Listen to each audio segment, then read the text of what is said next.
Hey, by the way, tonight's game, New York wins that outright. You know he's on top. Million subs, he never gonna flop. Out of Chicago, where the streets don't sleep. Betting on games, making cash real deep. Crystal ball for sports, he knows the lines. He's a sports aficionado, the money he finds. From football to basketball, he's always on point.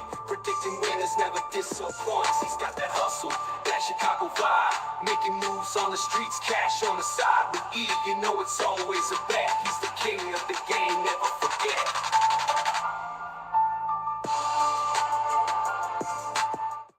Hello and welcome to the Etoft21sports Show for March 31st. How is everyone doing? My name is Erik. I'm the man behind Etoft21sports. Absolutely loaded episode for you today. My boy Okane is going to come on. We're going to share our best bets for the Final Four. Look back at the Sweet 16. No Gino today as he is off at the Cavaliers-Lakers game enjoying life. So we're going to jump right into it. Before we do that, guys, wrong icon there. That's on me. My bad. Go to ProphetX, download ProphetX, use promo code ETOFT21. That way they know old Uncle Rico sent you. Let's go ahead. Let's welcome this week's special guest, the heartthrob of Milwaukee, Matt LaFleur's number one fan, my boy, Okane. That was perfect.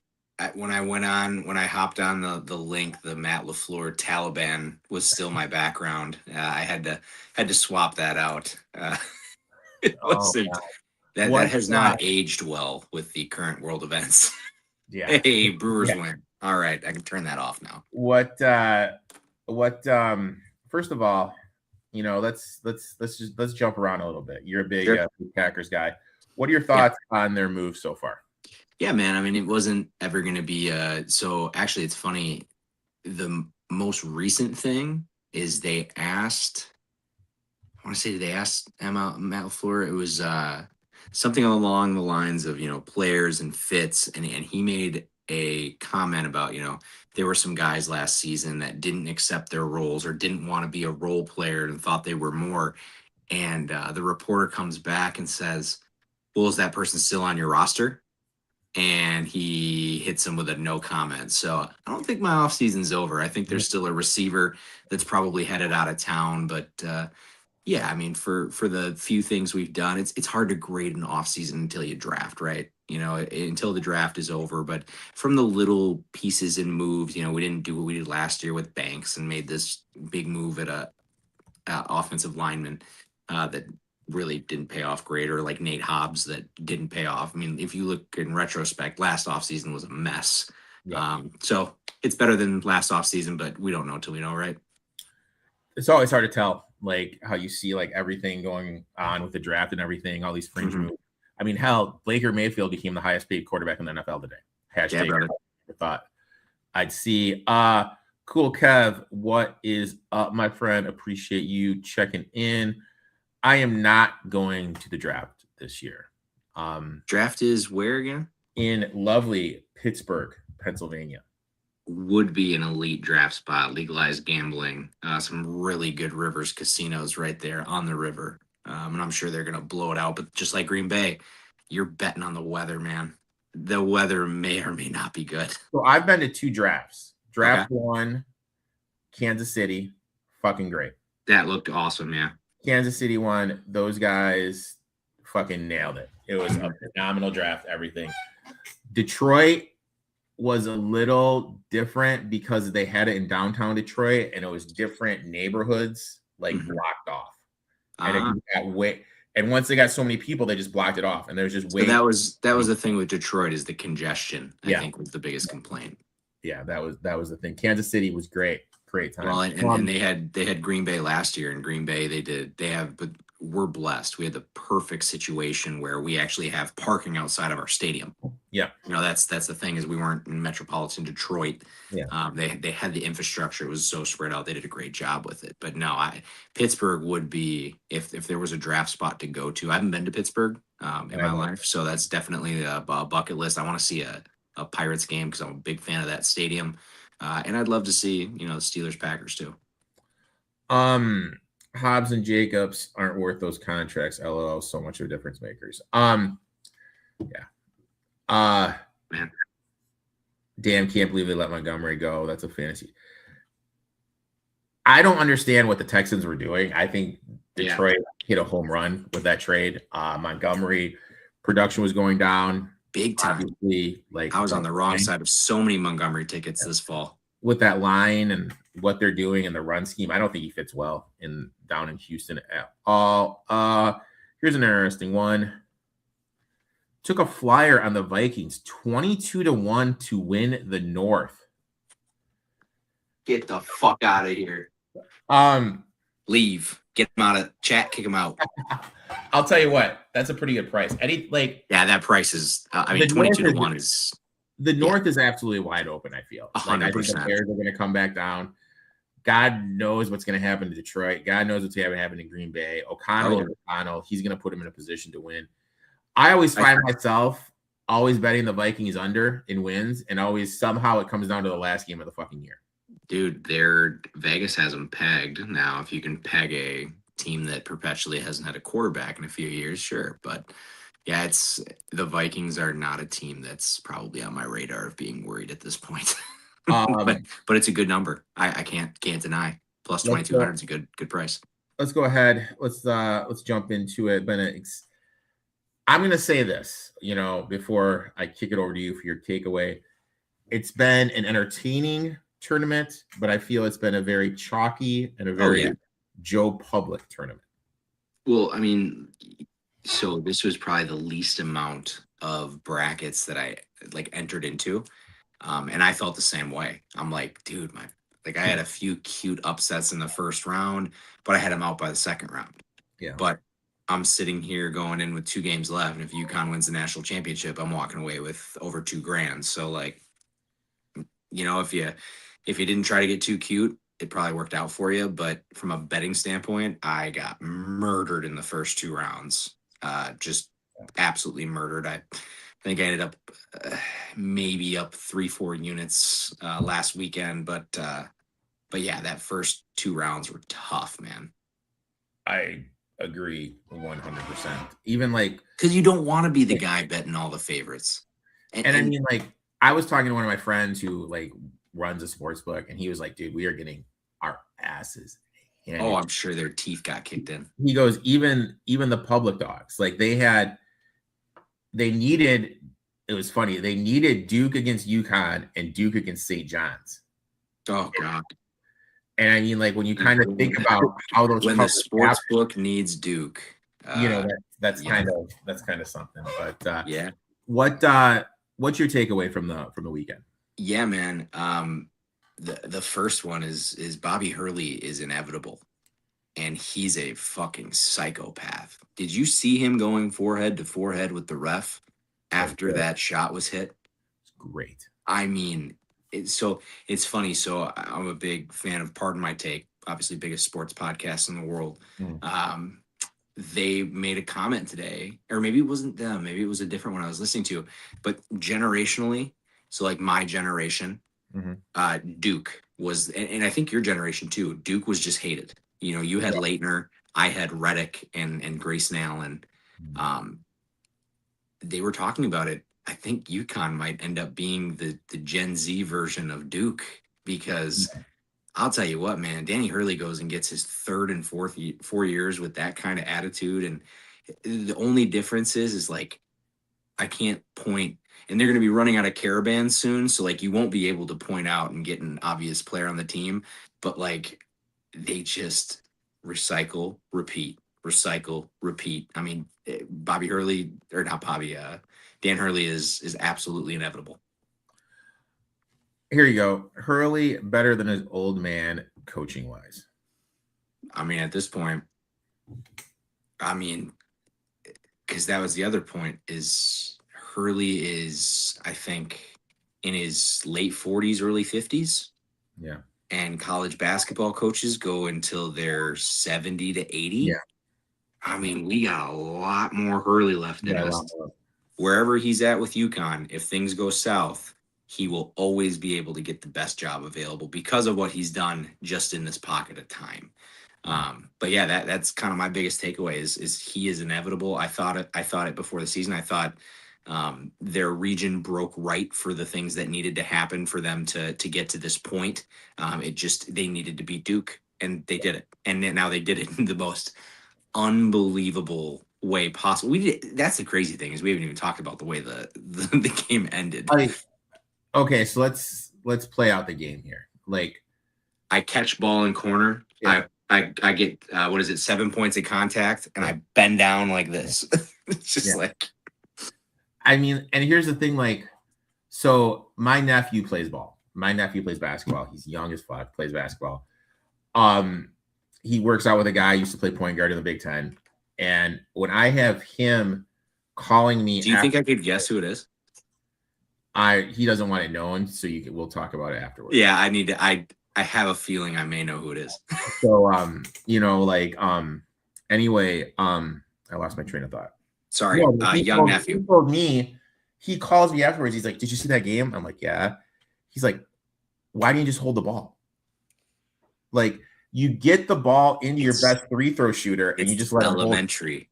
That's it. It's elementary." The thing is, for Duke is, does Shire step back and he goes, you know what? Instead of getting all these 5-star guys, do I don't worry about the point guard position, and get somebody from freaking like balance? There's no balance. Yeah. Like the point guard, like the Butler point guard whose name I cannot pronounce at all. Nah, that's a perfect example. He entered the transfer portal. Mm-hmm. This guy, I don't think he's going to play in the NBA. I think he's got Europe written all over him. Sure, but he can make it. It's the guard from Oregon. Oregon's got a similar kid. Yeah, he can make a three. He can make 3 throws. And he's not going to turn the ball over. Why not get that guy? You know what I mean? And then it's the reason that UConn is where they're at. It's the reason that Michigan is where they're at. Those teams are built on guys. You know, I look at Yaxel Lendenberg, who I'm going to talk about. I'll foreshadow that. I'm going to talk about him a little bit later. The dude started in JUCO.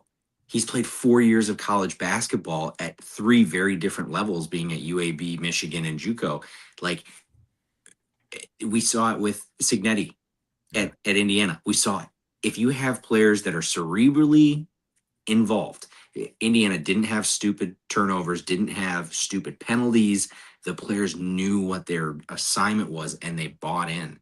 Yeah. To get an 18-year-old to buy in, I mean, you look at Arizona, their top 2 players are freshmen. I mean, it's like, it's tough, man, but that's the world we live in. Their guard was the SEC player of the year from Alabama. Right. Point guard was. You know what I mean? So, like, the back court, they have established guys. And oh, yeah. To me, I think. Well, that's what I'm saying is, like, the established guy is, to me, X times more valuable than the 5-star. Oh, 100%. That's already got his eyes set. He already knows he's like, and I honestly, Boozer was not a hateable. Neither of them were hateable college basketball players that we've had from Duke in the past. But at the end of the day, Duke's a stepping stone. Duke doesn't mean much to them. It's everything is, they've got all, I mean, how many fucking commercials with those dudes did you see here this month? Way too many. Like, I'm telling you, there is something to be said about the guys that are getting all the publicity, already chalked into the top 5 in the draft, you know, wherever they're at. And then they're getting all of these deals. Hey, man, it's, at the end of the day, the guys that are going to win a national championship are usually not the guys you see doing commercials. Yeah, that's just the fact. Appreciate you tuning in, my man. I do not have a Discord. Just follow me on Twitter, Etoft21. You need to get a Discord, Grandpa. I'll set you up with a Discord. I have a Discord, but I just never really did it, dude. Never really. I never got into it either. It was a generation before me that I only do it for very rare occasions. Just too much work, dude. I'm lazy, man. Just too much work. I need to come home, watch my TV show, go to bed, dude. Go to bed. My takeaway. Here we go. What is my all right? My biggest takeaway from the tournament, honestly, is a tough one. Injuries and how they change everything. Yeah, man. Iowa State, the injury to Jefferson was massive. They went toe-to-toe with Arizona in the Big 12 tournament. Show they can compete at the high level, but losing him proved to be too much. You really saw it in the glass against Tennessee. Cost them a chance at a deep run. It's one of those what could have been situations, especially if you look at Texas Tech and Toppin. This was a team that beat Duke, that beat Houston, that beat Arizona. They beat the who's who of the tournament, and they lost their best player and totally had to change the way they played. But what about Caleb Wilson at UNC? Got his coach fired just because they couldn't even make it out of the first game. 100%. Zooming out, I think there's a big shift happening in college basketball, especially when it comes to the quote-unquote Cinderella team. Traditionally, Cinderella stories, those are the small mid-majors, like in Akron, James Madison, Oral Roberts a couple years ago. Those that can win a couple of games. But completely done. Yep. When it NIL, transfer portal in today's game, the mid-major. It's Iowa. Yep. It was Iowa. It was Iowa. It was Texas. Yep. You could not be more right about that. And there are some people that are, it's ruining. I'm sorry. Really? Was it really that awesome when St. Pete's got to the Elite Eight and got fucking smoked out by 30 points? Yeah. I mean, it's fun for the first round. You know what I mean? Sure. Like, and we still get first rounders because that's the beauty of it. You need to have one game. I'm a Badger fan. We watched what happened against Liberty. Liberty caught fire. And you know what? Liberty almost got so lucky that they did it twice, but they didn't because they're not actually that good of a team. Yep. That's the thing, is you wean out, and it sucks. There are going to be people that are like, this is not traditional. I'm not seeing the upsets. You know, my bracket, I picked all these upsets, and the upsets didn't happen.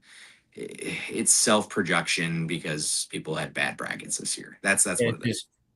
The mid-major is the Texas, the Iowa, the middle of the team. Yeah, man. It's the Nebraska, the team that hasn't been there before. Yeah. The team that traditionally isn't your blue blood college basketball team, but like Iowa picked up a dude that dominated Division II, could have probably had a Division I job almost at any point, but he's from Iowa City.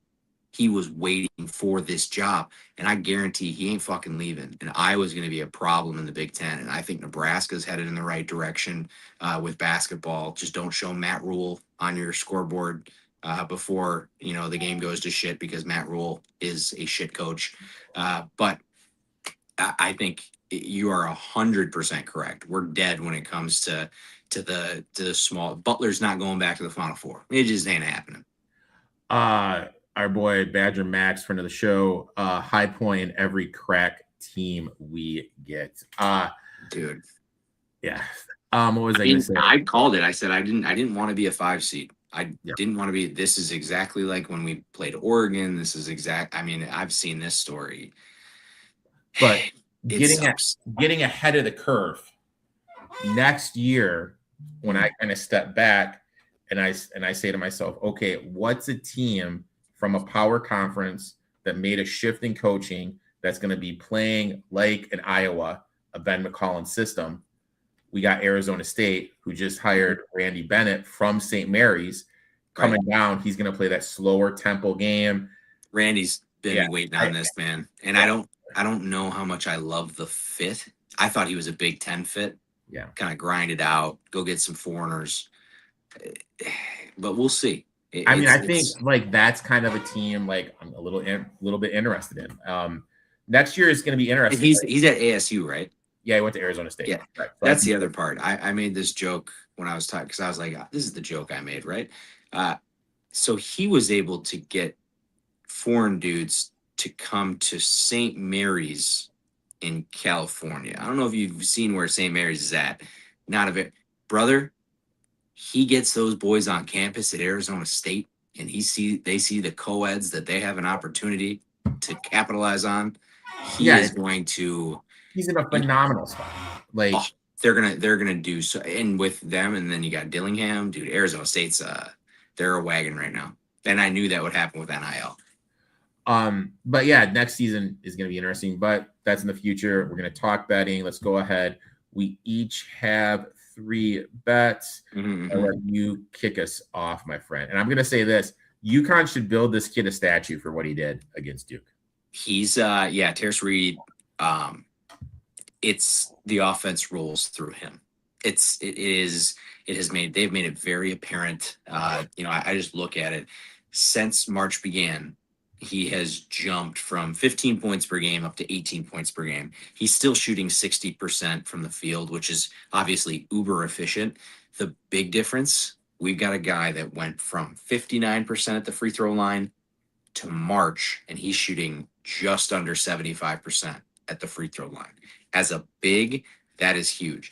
Second one, Mirkovic from Illinois. Their guy, not a terrifying force when it comes to defensively. He's got 3 blocks in his last 5 games. He's averaging a block a season. He dominated teams like my Badgers that just didn't have a big guy. And even though we beat them, I think he had 4 blocks against us one game, 3 blocks against us the other game. He just feasted against smaller guys. And dude, Reed plays like and this is the other thing. And I was going back and forth on our takeaways. I think the number one takeaway is we are in the era of the dominant big. Zach Edey ushered that in, and these guys are all just capitalizing on it because each one of these teams, they have a dominant big man that they stick in the middle, and they don't tell them go out and shoot a few threes and you can do what you want in transition. No, sit your ass on the block. Played old school, but no, Reed is, to me, if UConn wins this game, Reed is over 15.5 points. If they don't, and it goes into this, 3-point shooting matchup or they fall behind, I'm going to get real nervous about it, but I'm not nervous. I've got UConn taking this thing all the way. I got Reed over 15.5. Yeah, they're gonna pound him in and everything. They're gonna filter the offense through him, look to open up some stuff. And then I'll tell you what, if they get Arizona in the national championship game, yep, it's gonna be up and down the floor, and that guy's gonna have 25, 30 points. Yeah. And I'll give him credit. Like, he got ran out of Michigan. Like, he was at Michigan. Complete bullshit. Bullshit. I looked back I read a few articles about that today because I was like, damn, I forgot he was at Michigan. Yeah. And you read the reasons. I mean, third parties calling him lazy and like all this other stuff is so stupid. So a funny story, like, I forgot he was at Michigan. I'm here at home, and I've talked to you about my mom in college basketball before. Yeah. Oh, yeah, your mom probably knows all about it. My mom just sniped it. She's like, yeah, he was at Michigan before your mom would drive me insane if that was my mother, and my mom would just pick that off. I was like, really? I was like, are you sure? She's like, oh, yeah. I mean, I can rattle off Tulane's starting offensive line from last year. Their starting backcourt. That's crazy. Like, it was just crazy. I went to a player prop too. I played the bounce back for Caravan over 11.5 points. I think it sets up Classic coming off a game 2 for 10, 1 for 6 from 3. Zoom out. He's been highly efficient, 48% from the floor, 39% from beyond the arc. He's going to average 13 points per game for the season. More importantly, volume there, 10 shot attempts per game, 5 3-pointers a game. Matchup wise, I think it favors him. I think Illinois is going to look to double Reed. That should open up more perimeter looks. Illinois allows a high volume of 3-point attempts, 27 per game, against a team like Utah that spaces the floor well, runs efficient offensive sets. That's a big deal. I think Caravan's going to get some good looks. Another factor here is the minutes. He's a core piece. He's going to be playing 34 plus minutes per the game. He had 22 against Furman, 27 against UCLA, 17 against Michigan State. So he's gone over this total every game but 3. But also, more importantly, he was guarding Boozer a lot. And he was in his pocket. I feel that the whole game really affected his shooting because they were relying on 100%. Him so much.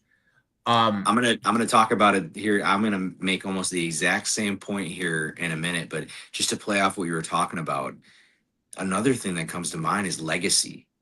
Yeah. Legacy for him. I mean, dude, is there a college basketball player that's going to have a better legacy than Alex Caravan by the time it's all said and done in the last? It's crazy. What you go back how many years? There's nobody that's going to have that resume. Lou Alcindor when he won his 4 in a row. Sure, we got to go all the way back. Funny story. I was at the Big Ten tournament this year. This year I was down there in the United Center. Was it a shit show? I heard it was a little bit of a shit show, like from a concession standpoint. Oh, dude, I will say this: the prices were absolutely insane. I heard it was like going to like a concert. Oh, dude, it was. I dropped so much fucking money there. I had 2 friends that spent like $200 a day on food and drink. It was insane. But I will say this: I hung out with Kyle Culver, That's cool. former That's so Reagan cool. superstar. We were sitting right behind the hoop on Thursday, right behind the Michigan basketball team. Yeah, and tickets were relatively cheap. That was the kind of offset of it. Yeah. I met Lendenberg, cool as hell. Wouldn't take a picture of me because I was wearing my Michigan State hat. Fair. He's smart to do so. But he was cool. He just went up on my draft board because of that. And then there was this guy, who's the social media influencer, the blonde girl who's a Packers fan who does all. Angie. Dude, Angie, she's cool, she's a sweetheart. Cool fucking chick. I've had a few beers with her a few times. She's always cool up here. Fucking chick, dude. Cool fucking chick. So yeah, it's Angie Agar, something like that. Yeah, cool chick. I regress though. Let's go ahead. Tell us why you like Lendenborg. Yeah, man. This is the best player that's left in the dance. This is, in my opinion, you can throw a bunch of things at me. I think this is the guy that has the best NBA career. I think we're talking about a draft that has 5 to 6 future All-NBA guys in the top 10. In my opinion, I think it's super stacked.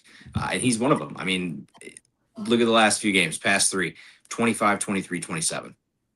He has turned it up. He didn't play much against Howard, so he only had 9 points, but it was Howard. Nearly doubled his season average in field goal attempts in the Elite Eight. We're talking about a guy that's usually about 10 shots a game, and it was 20 shots a game because this is his time. He is a mid-major guy that made the jump. I think him and his coach when Dusty May pitched him, I knew the second Lendenberg went to the portal, I'm like, he's going to Dusty May because Dusty May has known him. He's coached against him. This was a perfect match for Michigan. Arizona loves to work inside, and they love to get up and down the floor. And Yaxel is such a good transition player. He can burn it from 3 if he needs to. He can do the inside. He can do the transition. 17.5 points. This is a game where I was a little worried. To me, I was like, blindly, I'll just take the over. And I'm looking at him like, maybe, one team gets ahead and they grind it out. But the thing is, I think if one team gets ahead and is going to grind it out, it's probably Michigan, because the last thing you want to do is let Arizona get out and get after it. Yeah. So I like Yaxel. He's the perfect scorer for transitional basketball. And he's obviously looking for his shot. So, yeah. What he has is he's able to keep people in their space.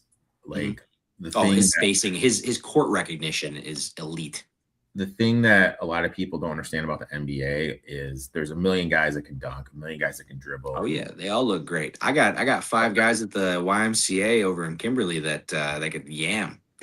But to be able to keep the guy in front of you in your space, that's the biggest thing. And he's guarding guards. Like he's out guarding guards. That's how good. I think that's why he's projected so high, is that in the NBA, I think he'll be able to guard 1 through 5. Yeah. So, I mean, that's absolutely huge. And I think he'll get at least 2 steals, turnovers, transition buckets. I think that's if they offer, what is it? Steals, blocks. Sometimes they offer those combos. The combo ones. I was looking, I couldn't get it. It was one of the ones that was on my radar. I just didn't have it available for mine, so I felt like I shouldn't bet it. I gotcha. I went to Illinois here. I got him on the money line. No vig -, -124. Don't want to lay the points. I look at it like this: how can we not fade UConn after they're the first team to be down by 15 or more points to a 1 seed in the league ever? And came back. First thing I texted my old man, I'm like, damn. And came back and won on a logo 3. And then you look at Illinois, they just beat Iowa. They shot 3 of 17 from 3. So they're obviously due for some positive regression. But more importantly, it really showed me Underwood's ability to adjust on the fly, something he hasn't really been known for. He's been terrible at it. He's the most like, what is the, what did you call him? Dan, the angry gambler. The angry gambler. Angry gambler. He's the same. He was the same guy up until this year. Actually, I would say it's up until the Big Ten tournament. And it seemed like in the Big Ten tournament, and now I just listened to an hour and a half long interview with him, or an hour and a half, about 45 to an hour interview with him. it feels like he's kind of loose right now, which is terrifying. Yeah. It's terrifying to me. And, looking at it, they normally shoot 50% of their shots from three. They only attempted 17 threes, 32%. So he saw they weren't hitting, and he totally made the adjustment. Now, when we talk about rebounding, Illinois averages 13 offensive rebounds per game, about 39% of available offensive boards, which is third in the nation. UConn grabs rebounds on the defensive end 74% of the time. I think this is going to be similar to Michigan State. Michigan State was able to get some offensive rebounds. I think that's going to be the thing for Illinois. They're going to be able to get some second chance. Illinois also doesn't turn the ball over, 22nd in the country, and doesn't turn the ball over. They're 22nd in the country getting to the free throw line, and UConn is 188th in free throw rate allowed. Combine that with Illinois being first in the nation in limiting opponents' free throw attempts. In a game where it's this low of a spread, 1.5, I'm obviously going to take a team with the better free throw metrics. Another key is Illinois' 5-out system. I think that is going to be difficult for UConn because they really haven't seen anything like the Big East loves the old school 4 around 1 or 3 around 2. Yep. And I just don't think I think it's going to throw them by surprise. I think they have better guards. Finally, UConn did beat them in the first matchup. I actually went back on the treadmill this morning and watched it. It was just wide open miss after wide open miss after wide open miss, and Illinois played great defense. So I'm not going to put too much value in that. Yeah, I didn't either. I didn't go back and watch it like a psychopath on the treadmill, but I did watch I did look at the box score. You fucking freak. I mean, like, dude, I don't sleep, dude. Like, that's the thing with me is I don't. That's called we call that insomnia, brother. So I mean, all this just points to me. I think Illinois is going to be able to exploit some matchups. I'll go ahead. You're not completely off base. Obviously, I'm on UConn because of my position. If I felt that confident at a spread this tight, I'd bet UConn. I don't feel that confident. That's the problem. So, no, I think a lot of what you said is correct. UConn doesn't have the guard play that a lot of these teams that are left to have, right? It's the one thing they're kind of missing. Good forwards, obviously good center, but the guards leave something to be desired, and that is the free throw part of it is when you have guards like a guy that can go shoot 90% from the line and burn it on a game where Vegas is already telling you it's going to be a 1 to 2 point game. Yeah, I'm a little bit nervous with that. So no, I'm not against that at all. So this is totally off track, and I wanted to ask you this before we started talking. Let's rewind to your Brewers. Like, I go up there; they're my second favorite team behind my Tigers. What did you think about Jefferson Quero coming up and then just getting 2 bats and just sending them right back down? Yeah, so we're going through a bit of a thing right now where our front office is panicking because 2 of our what was projected opening day starters had to get surgery between Andrew Vaughn and Churio. So we've been on a little bit of a panic note to go get right-handed outfield bats. I think we picked up a kid from San Francisco who's a sub 200 hitter. And then another guy. Matos. Yeah, Matos. Yeah. And just not, I think there was definitely a little bit like, oh shit, we don't want Yelich to have to play outfield. He was healthy last year because he didn't have to play outfield every day. Like, that's the thing is, like, we've got a dude whose back is fucking brittle.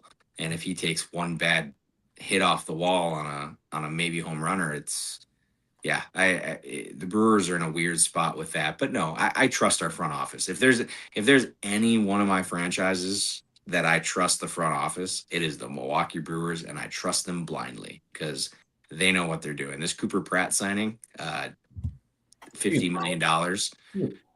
Did you see it? Like, who knows if they're going to have a season next year with the lingering? So that's the other part about it is you have the opportunity of a dead year. So do you get your contracts in now, or do you wait and see what the fuck's gonna happen? So that's the Brewers in a weird spot because they did the same thing with Churio. They extended him before he got to the majors. Now that's paid off. Granted, he hasn't taken a single at bat this year and has got surgery on his hand. So I don't know how I feel about that, but it's a goofy deal. The other one, what is the name of the shortstop? Terang. Oh no, Jory Ortiz. Like the guy who's the number one prospect. He's like in AA ball. Oh, you're talking about Jesus Mate. So unbelievable hands. You'll come hands if you see him. Do you think he comes up? No, not this year. Really? So this year, I would imagine we see Cooper Pratt because we did this with Churio. You can do so when you extend him, your major league years and all that bullshit doesn't matter anymore. So part of the reason you extend him is he's going to probably be called up sometime. At that point, it'll be mid-August because I think May 31st is the designation. But no, you won't see Mate this year. You'll see Mate next year, but you'll see it if there is a next year. Exactly. So that's the problem that I have with that is that we have him. We traded, obviously we have Terang at second base, which I would say is an elite second baseman in the Major League Baseball realm. But the problem is we went and got Jet Williams, and not a lot of people know about Jet Williams. Solid prospect who's, again, a middle infielder. So we're sitting now here as a Brewer organization with 4 middle infielders, and I am a little concerned that we are going to move Bryce Terang at the deadline and probably pick up some pitching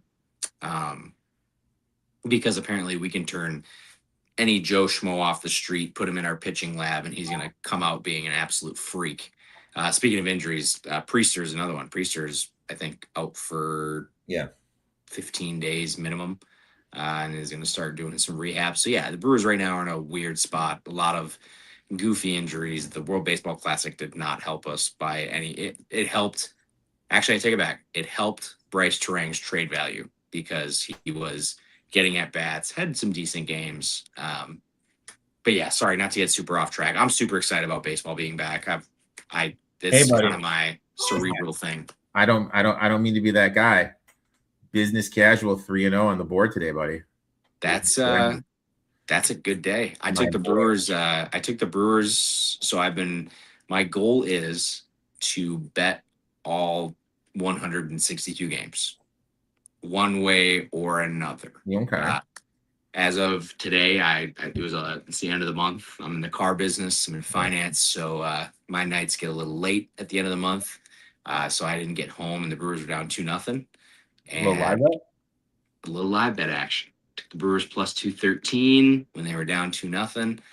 So baseball's been phenomenal to me. I'm up 6-7 units already, but when you're a Brewer fan, you just got to pick your spots and things usually go well. But yeah, not to get super far off track there, but no, dude, I wanted to ask you before we started, and no, it's all good, man. I'm happy to talk all things baseball always. Let's go ahead. What is your final bet, my friend? All right. Ivan Karachenkov. Brewers first 5 under 4.5. Sick. I don't. I'll be honest. I did not watch one. Well, I think he was good because we didn't really take off. I think today until the 6th. No, they scored 3 in the 5th. Oh, it was the 5th. Okay. Just kidding. It was like our 8th inning the other day. Our 8th inning, and we scored 6 on Sunday. It was phenomenal. But no, so my last one, Ivan Karachenkov. If I got a guy named Ivan Karachenkov, where do you think he's from? I'm going to say Vancouver, Canada. Brother, he's from Munich, Germany. Okay. I think somebody's parents were on the Eastern Bloc back in the day. If you know what I'm saying, you know what I'm saying. I hear you. So, but here's the deal. I got over 4.5 rebounds. So this is the big. And I'll tell you what, this is a guy through the first 20 games of the season, obviously was not prioritizing getting on the boards. He was averaging roughly 3 boards a game. It was mostly under that. A lot of 2 and 1 board games. I think he had 10 against Florida in like their debut, which is again great for our situation here. But dude, the next 18 games he jacked it up to 6. And he's had 33 rebounds in the last 5 games. So I mean, this is a dude that obviously is prioritizing stuff outside of the Arkansas game for whatever reason. And I think it was Arkansas lived outside the 3-point line or in transition. So I think it's a little tougher to get rebounds. But outside of that game, 7 against Houston in the Big 12 championship game. You had 10 in limited minutes against LIU, which is funny. 8 last weekend against Purdue. I got a lot of respect for Michigan's toughness. I do. Obviously, you heard me talking about Lenenberg, but Michigan doesn't really have they don't bother me as much from like we have an inside guy that's going to absolutely ravage anyone that's trying to get a rebound. 4.5 is not a big number. So I like 4.5 for Karchenkov. Okay. I like it. I like it because I found Arizona at plus 111 on the money line at our friends over at No Vig. Those guys are blowing up, dude. I had Arizona as my top overall team. I had them power rated the highest, and you're giving me plus money. I'm going to take it every single time. Michigan wants to get to the rim. They're one of the best 2-point shooting teams in the country. They like to attack the rim. That's their offensive identity. But the problem is Arizona is elite defending the rim, one of the best 2-point field goal defenses in the nation. So is Michigan going to be able to score against an Arizona team that's built to take away what they like to do? Now, in a game of this magnitude, a Final Four environment, I'm always going to lean to the team where the defense is going to dictate the matchup. Now let's talk about the glass, because that's another big thing. Michigan is strong here, top 20 in rebounding, but Arizona is even better. They're second in the country in rebounding. That's huge because Michigan generates a lot of offense through second chance opportunities. If Arizona is able to neutralize that, that's going to take away a layer of Michigan's attack. I think Arizona is going to be able to create problems, ball pressure. I don't trust Michigan guards in high pressure spots. We saw against Iowa in that game they played on the road. They had, I think it was like 18 turnovers. Yeah, I was going to say, can we talk about Michigan's guards? Because if there's anything where it's like, oh, I feel really good because I've got Michigan in my bracket. I've got Michigan against UConn in the national championship. And now that we've kind of watched how Michigan is treating things, dude, their guard play scares the shit out of me. Yeah, it's not. Like, I don't feel that comfortable. Now, they are kind of lucky, in my opinion, of how the draw ended up for them. I think Arizona is a team where you could maybe get away with having the uber athletic forwards like Pete and Andrew Pate or whatever, and a few other guys that are in this game. But dude, I think you're right. If it comes down to it, I mean, we watched it in the Duke game. Your guards at the end of the game when things are chaotic, I think veterans are a big part of it. Guys that have been there in that situation before. And I just don't know. I don't know if I trust Michigan. It's just one of those things that I don't know. Zona's athleticism at the guards will give them serious issues. 100%. I think if Arizona comes out, if I was Arizona right now, I'd come out and press the shit out of them. Yeah. I would make them make mistakes. Either you're gonna burn me and we're gonna be down by 8-10 points early, and maybe I was wrong, but in my opinion, I think in that situation you could be up 10 points early and then you just play Arizona basketball and you run through the post and you don't jack up a billion threes. That is their route to victory, in my opinion, is running the press, but I don't think they'll do it. And then let's just look at the path. Michigan second round played St. Louis. St. Louis was great at the start of the season, limped into the tournament. Rocky couldn't make an open look to save his life for the game. Ended up blowing him out. Yeah, it was funny how his Avila's popularity was like, boop. And then you played an Alabama team without their starting point guard, no size, can't really battle. Then you played a Tennessee game where Ahmet and Gillespie, there was a point where those two combined were 2 of 18. They just couldn't hit anything at all. It was brutal, man. And I had Tennessee in my Elite Eight, and then I had them losing to Michigan. I thought I was going to be wrong. I thought maybe this is the year Rick Barnes does it. I was wrong. I had a 16-1 for Tennessee just to make the Final Four. It was 16-1? At one point during the season, I was able to get them at 16-1 to make the Okay, Final that Four. makes sense. I was going to say, I thought you were talking just like pre-tournament. I was like, damn, man. And then let's look at Arizona's path. They played Utah State, highly 10-palm team. I mean, every single person told me that Utah State was going to give them a battle. And then they played Arkansas, everyone's little darling, ran them out of the gym. And I was then on the very wrong side of that. And then they played Purdue, who won the Big Ten, who beat Michigan. That game was tight. The second half, they run him out of the gym.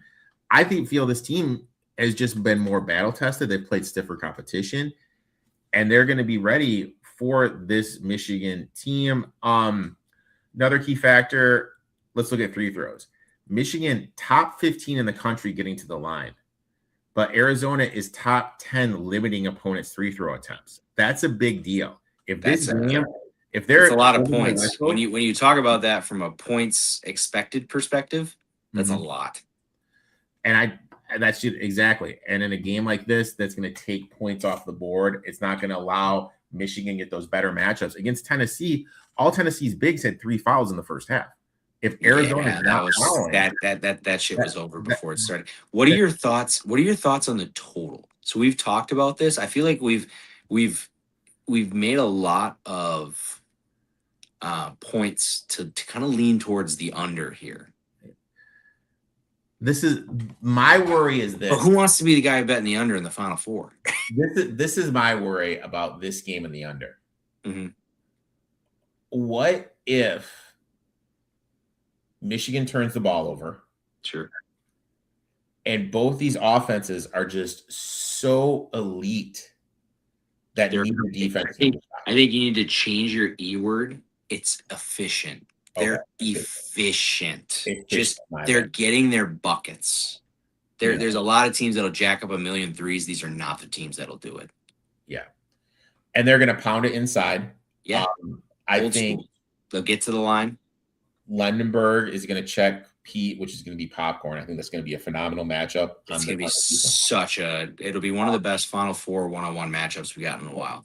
I just feel that I'm going to take Arizona just because I had them power rated the best team in the thing. I'm getting plus money. Also, I know people are going to talk about the coaching angle. Experienced coaching making his first Final Four appearances when you look over the history of time. But I zeroed it down over the last decade plus. The inexperienced coach is actually 12-5-1 ATS and 9-9 straight up. So it's kind of even out over the last 10 to 13 years. For me, I put it all together. This is just an Arizona spot. You know, the rebounding, they're not going to allow Michigan to get the line. I like this spot here a lot. I think you're right. And I think, it's the tale of two games. I think in the first game, I think the storyline is two really, really, really good coaches. You got Brad Underwood. You got Hurley. In the second one, you got players. Arizona's got multiple first-round picks in that starting lineup. Michigan's got probably, obviously I talked about Lundenberg being probably a top 5 pick. It's going to be the tale of two games. I think that if I was going to bet it from a total perspective, I'd go under and over in the early to the Illinois game to the Michigan game. But it's I don't know, man. We're in for such a good weekend. I will tell you, from Sweet 16 to now, people can bitch and moan, but it's been elite basketball. It's been fun, even though the good teams being involved. Zips in there. It's been fun. Yeah, it's elite basketball, man, and people just need to remember that it's not that much fun when St. Pete's does make it to. It's fun when they win in the first round. It's not fun when they get to the second. It's not fun when they're on the second weekend. Yeah, I'll never forget. I'm going up north again this weekend, and I was up north for Elite 8 weekend when they won in the Sweet 16, and I think they played North Carolina, and North Carolina full raced them. dummied them. And it was just like, okay, well, this was a wasted matchup. And honestly, it hasn't felt like we've really gotten the wasted matchup. It feels like every game is solid. You know, we got comebacks coming short. I don't know. I'm not as put off by this year as some people are. Maybe that's just the purist in me of college basketball. You know what? If I would have gotten one of my 12, 15 upsets over, I would have loved it.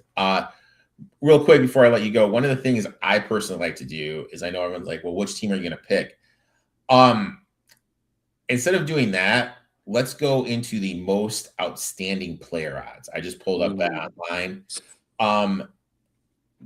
So looking at it right now, gun to your head, you said you like UConn. I like Yaxel and I like Reed.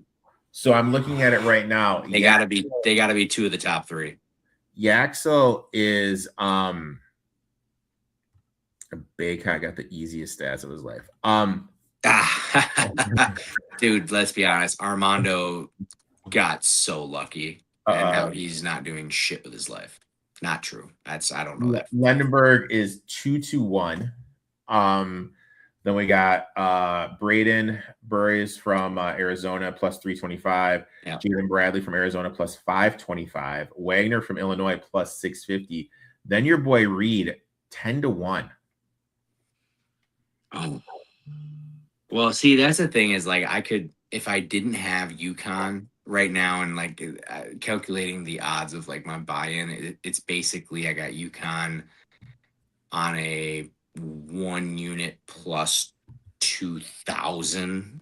Yeah. And it's like, do I need Reed on top of that? If I could get that with anybody else, I'd love that. But yeah, I figured those guys would be high up there. I knew Arizona would have multiple because they just had, like I said, they got multiple first round draft picks on that roster. So someone is me who has no skin in the game, like all my futures are dust in the wind. Pete at 12-1 is really piquing my interest. I hate that two of his teammates being in that top 5 right now scares the shit out of me because it feels like somebody somewhere maybe has a bias. And I don't know what the bias against Pete would be. If it's like, I think it's defense. Yeah. I don't think his defense is all that elite. I think his defense is like a B-, where the guards are constantly having to play on-ball defense. Pete can kind of, off-ball, do his own thing. I think that's where you're getting your discrepancy. But I don't hate it because if Pete comes out and has 25 points in either of these Final Four games and they win a national championship, he has like 25, 8, and 5. Mm-hmm. I mean, with the stats he's already got. You said what were the odds? 12-1. If there was someone I was going to take, that's probably who I'm taking. I mean, that's my value pick. It's two of his teammates getting valued too much for games that aren't the Final Four of the championship. If he could do that, that's it. I agree 100%. I'm just trying to look at a way to get a little value on Arizona. Yeah, and that's the thing is I think Pete's your value. I mean, what is Arizona right now? Do you have like the futures of each team for championship or champion? Michigan plus 160, Zona plus 185, Illinois plus 410, UConn plus 600. Jesus, UConn is still plus 600. Oh, here we go. What did you find? I just found my bet I am going to make at our friends. We got a bonus bet coming in? Bet online. So bonus bet. Here, this is for you. Do you take Michigan to beat UConn at 4-1 here as your hedge? I'm sorry, what? They have exact outcome bets. Oh, man. So these ones are always tough. So Michigan over Illinois is plus 350. Michigan over UConn is 4-1. Arizona over Illinois is 4-1. Arizona to beat Connecticut plus 475. Illinois to beat Michigan plus 850. Illinois to beat Arizona plus 900. Connecticut to beat Michigan 12-1. Connecticut to beat Arizona plus 1250.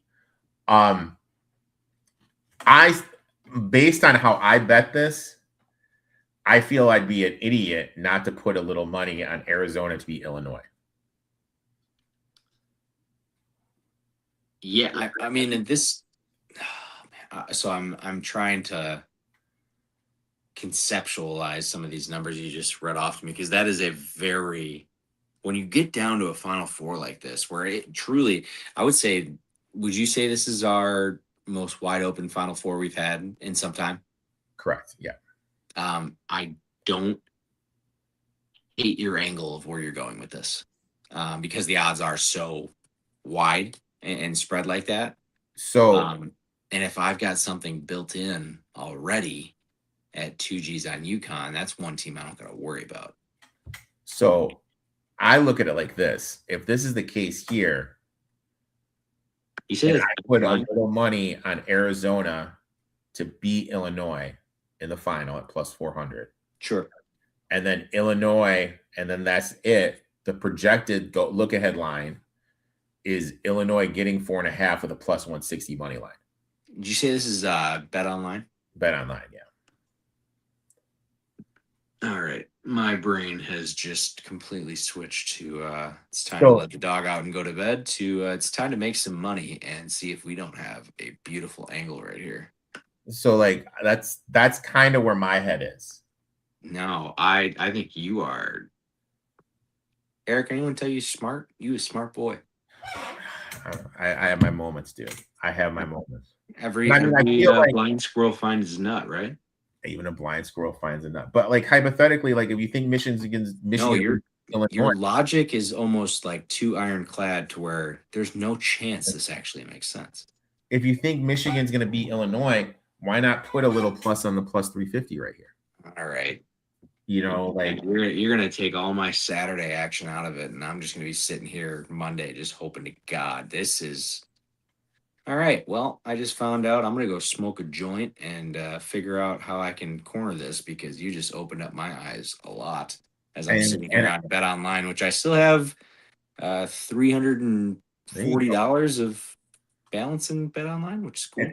And if you really want to be cool, you can parlay Arizona and UConn's women to win it all. If you really want to be that guy. I thought about that. I've been thinking about that a lot. What are your thoughts?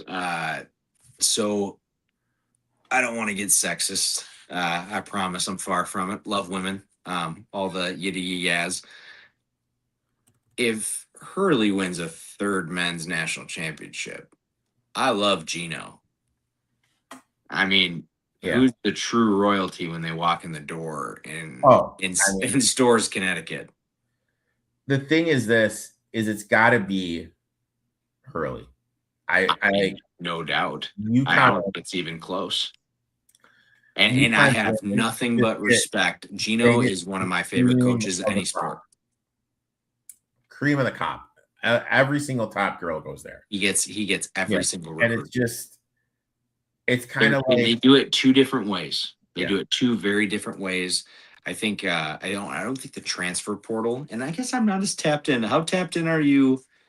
Is Mama Etoft, is she tapped into WCBB or no? No, she is not. That's very sexist of her. I want you to tell her that for me. I will let her know. Thank you. She needs to work on that. I'll be honest. I only bet women's college basketball. This is the only thing I do. I always bet the first half under in every single Final Four game. What? Oh, it's the first time you saw real defense. And the first half under in the championship game. Oh, it's the most sexist thing I've ever heard. It's the first time they see real defense. They're very shocked. You know what I mean? Like that's processing. That's all I do with that. And like, did we just figure out why you're single, Erik? What? You hate women, don't you? Dude, I love women. Just kidding. No, I think you're 100% right, because, well, Gino was talking about it. Did you see the thing that he was talking about, like practice times? No. So the way that it's set up, UConn played Notre Dame, I think, this weekend. Oh, they absolutely did. Did you see the tweet that I retweeted? UConn had the chance to beat the devil and Jesus in the same day with Notre Dame and Duke. One of my favorite tweets I've ever seen. But no, it was really interesting. Gino was talking about it. The girls for UConn on this is on game day. Yeah. games at 7 p.m. They have shoot around at 6:30 a.m. They don't have court access until an hour and a half before the game. Wow. Notre Dame gets to do their shoot around at 5 p.m. How the fuck does that work? And if I'm Gino, I'm the best women's coach that's stepped foot on this planet. How am I not getting every? And he said it in his press conference. And it's one of those things where I usually don't take the side of the all-time coach that's pissing and moaning. 100%, bro. Pop your shit. You are the king of this.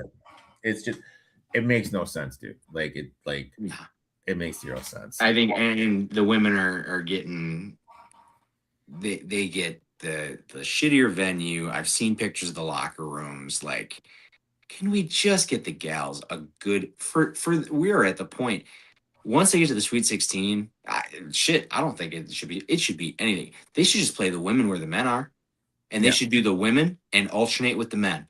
Play a men's game, play a women's game, play a men's game, play it all on the same day. If you want to watch it, great. If you don't want to watch it, great. They should do like the old school Conference USA in Frisco, Texas, where it was it was in this. Oh, they dropped the thing in the middle? They dropped Yeah. I've seen some pictures of this. Dude, I went there once. No, every high school tournament ever. Fucking great, dude. You're like just walking back and forth. 2 games going on at the same time.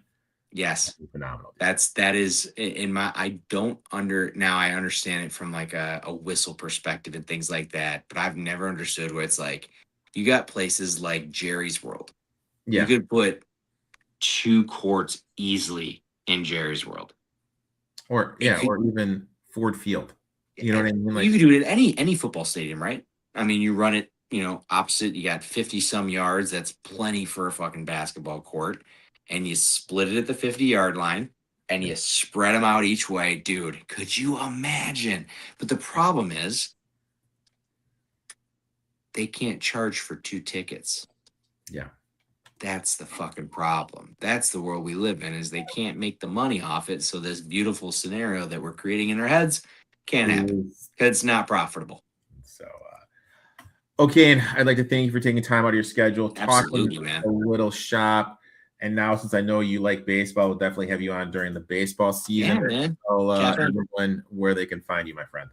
Yeah, man. So _Okane __. I'm a father of a 10-month-old, so I'm not as plugged in as I maybe have been in the last few years. But come fall, I'm doing some stuff with the guys up in the MAC. So there's some action on my horizon. That'll be a little bit of part-time stuff. And then, this is where you're going to find me. The majority of stream time is over on Erik's show. So definitely stay tuned. Make sure to give that man a follow. We'll be back. I'm going to be capping, believe it or not, some golf next week with my boy Maddie. Going to be capping the Masters, so check that out. Give that man a follow. We didn't even talk Tiger. Dude, just get an Uber, man. Take 90 seconds. Get an Uber. That's all I can do. Get an Uber. And I see stepping away and getting help, which that's what needed to happen. If he would have somehow said, "Oh, this is only my 5th time." No. You need to step away. Go get your help. You're not better than everybody else. You did this when school was closing on a Friday afternoon at like 2:00. Fuck you. Yeah. He sucks. I love Tiger Woods forever. Fuck that guy. He sucks. He definitely has a problem. He has a problem with pills. I've had so many friends, it happens, man. Addiction happens. Addiction sucks. We're in the gambling world, man. How many of your friends and colleagues, we've watched guys just go full tilt and lose their ass? Yep. And we've watched guys take their own life because of it. It sucks. It's a reality of it. It's an addiction, and Tiger's got a true addiction to prescription painkillers. There's no doubt because 100%. He blew a zero, but he blew a zero, but he could not do his sobriety test. He's fucked up on pills. Don't overlook it. And his picture afterwards, you could tell completely. And in the morning, the dude looks like a guy that's withdrawing. Like it's hard to see. And I'm a guy that grew up with Tiger Woods as like one of the top 2-3 guys. You know, for you growing up, it was Michael Jordan. Yeah. Or sorry, for you it was Wilt Chamberlain, right? No, dude, who's Bob Cousy? Yeah, right, Bob Cousy. But for you guys, it was Jordan. For me, it was kind of Tiger. Like Tiger was the one that transcended everything. And yeah, it sucks, man. But I'm not going to sit here and try to fucking defend the guy. You're an asshole. You're driving when you shouldn't. That's 100%. You are a billionaire driving. Just get a fucking Uber. Just get an Uber. You don't even need to get an Uber. Just have a personal driver on retainer. Hey, I got to do this. I'm going to pay you $60,000 a year to be my driver. You know how many fucking people would fall over themselves to be $60,000 a year to be Tiger Woods' personal driver? A lot of people don't know this, but there's the NFL has a number where you can call. Yep, you can call it anytime. I have matter. that number saved in my phone. Not proud of this. We prank called it back when I was in college because we have a buddy that maybe plays in the NFL that we'll talk about after stream that gave me that number. They will literally, wherever you are, they will come avoid any sort of issue. They will pick you up. They will fly. If you were in like Wyoming, so our friend does some hunting out west. Yeah. He's like, if I was hunting out in Wyoming and I was at a bar in the middle of nowhere, they'll fly someone or they'll like literally contract somebody out to come get me immediately. They don't want the headache. Yeah, it's just absolutely insane that in this day and age, and it's a generational thing. My generation grew up on Uber and Lyft and all that fun stuff. So to us, it's just so simple. But I get it. But why doesn't his team have that in place? I don't know if Tiger Woods has a team. Oh, he should have a team. It feels like if he had a team, we wouldn't do this 5 times. That's a good point. I think you do get to a point where Tom Brady, I don't think has a team. I think you get to a point as an athlete where I make all my decisions. I don't.